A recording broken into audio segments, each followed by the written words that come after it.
ओम नमो भगवते वासुदेवाय। दोस्रो अध्याय भागवत कथा र भगवत भक्तिको महात्म्य।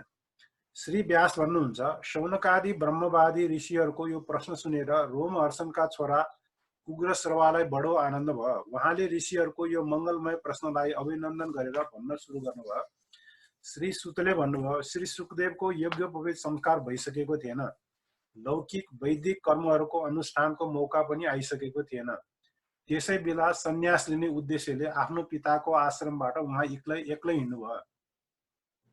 यस्तो परम भागवत पुत्रलाई बाल्यावस्थामै सन्यासी हुन लागेको देखेर उहाँका पिता व्यासलाई ठुलो व्यथा भयो।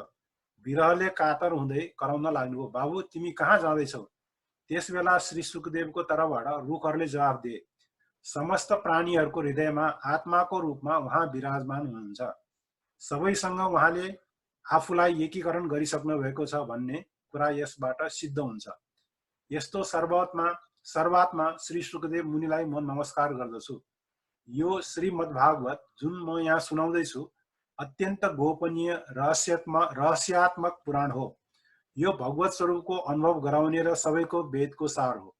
संसारमा फलेका तर यो घोर अन्धकारबाट पार हुन चाहने मानिसको निम्ति आध्यात्मिक तत्त्वहरू प्रकाशित गरिदिने यो एक अद्वितीय बत्ती हो। व्यासनन्दन श्री सुकदेवले वास्तवमा उनीहरूमाथि नै करुणा गरेर उनीहरूकै उद्धारको निम्ति यसको वर्णन गर्नुभएको छ। उहाँ ठुला मुनिहरूको आचार्य हुनुहुन्छ। म उहाँकै शरण ग्रहण गर्दछु। मानिसहरूमा सर्वश्रेष्ठ भगवानका अवतार नरनारायण ऋषिलाई, सरस्वती देवीलाई र श्री व्यासदेवलाई नमस्कार गरेर संसारका र अन्तःकरणका सबै विकारहरूमाथि विजय प्राप्त गराइदिने यो श्रीमद्भागवत महापुराणको पाठ गर्नुपर्दछ।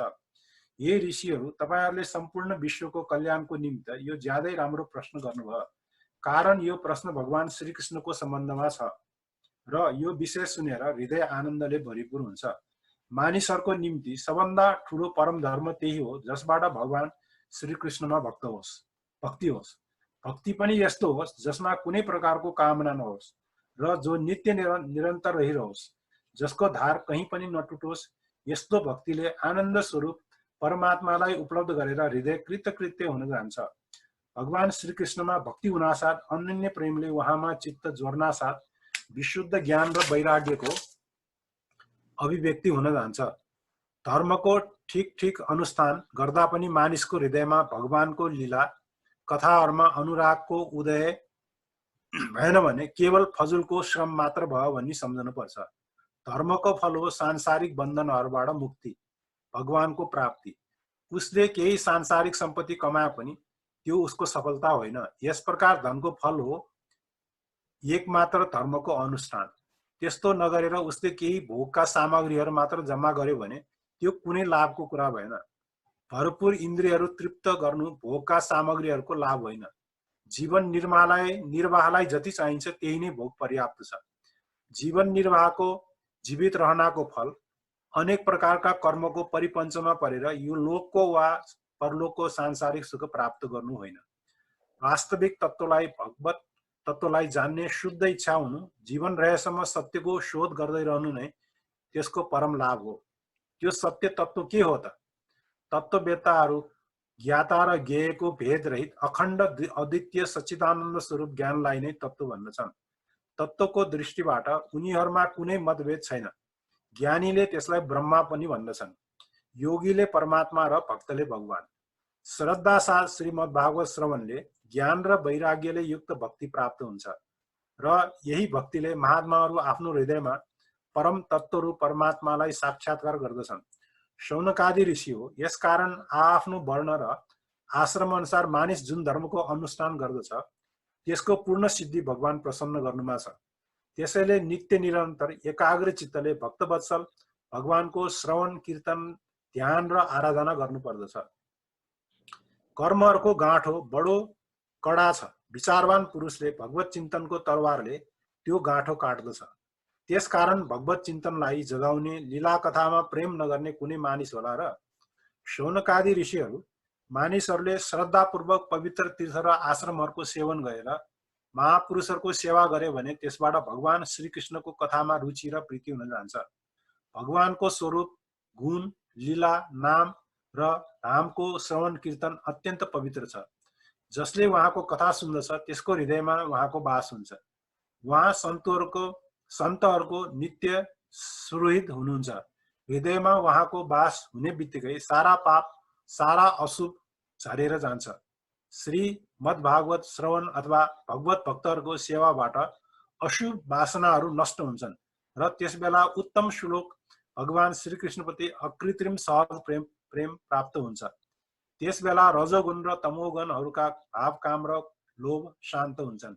हृदय यिनीहरूबाट अलग हुन जान्छ। हृदय सत्वगुणमा स्थिर भएपछि अत्यन्त पवित्रता तथा आनन्द प्राप्ति हुन्छ।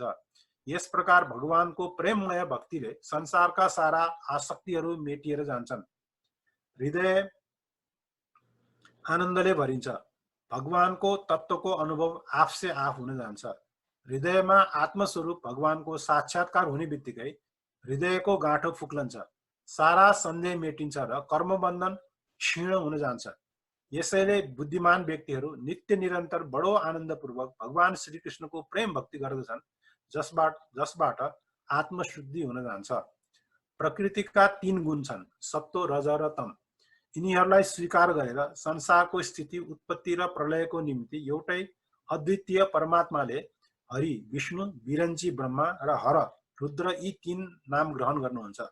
त्यसो भए पनि मानिसहरूको परम कल्याण सत्व गुण मात्र स्वीकार गर्ने श्रीहरिबाटै मात्र हुन्छ। जस्तो पृथ्वीको विकार दाउरा भन्दा धुवा श्रेष्ठ हुन्छ र त्यो भन्दा पनि श्रेष्ठ हुन्छ अग्नि, कारण वेदोक्त यज्ञ यज्ञादिद्वारा अग्निले सद्गति दिन्छ। त्यस्तै तमोगुण भन्दा रजोगुण श्रेष्ठ र रजोगुण भन्दा पनि सत्वगुण श्रेष्ठ छ, कारण त्यसैले भगवान दर्शन गराउँछ। प्राचीन कालमा महात्माहरू विशुद्ध तत्वमय सत्वमय भगवान विष्णुकै आराधना गर्ने गर्दथे।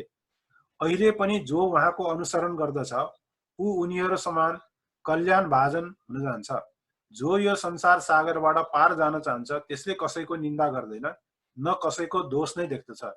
अनि घोर रूपवाला तमोगुणी, रजोगुणी, भैरवादी भूतपतिहरूको उपासना नगरेर विष्णु भगवान र उहाँको अंश कला स्वरूपहरूकै भजन गर्दछ।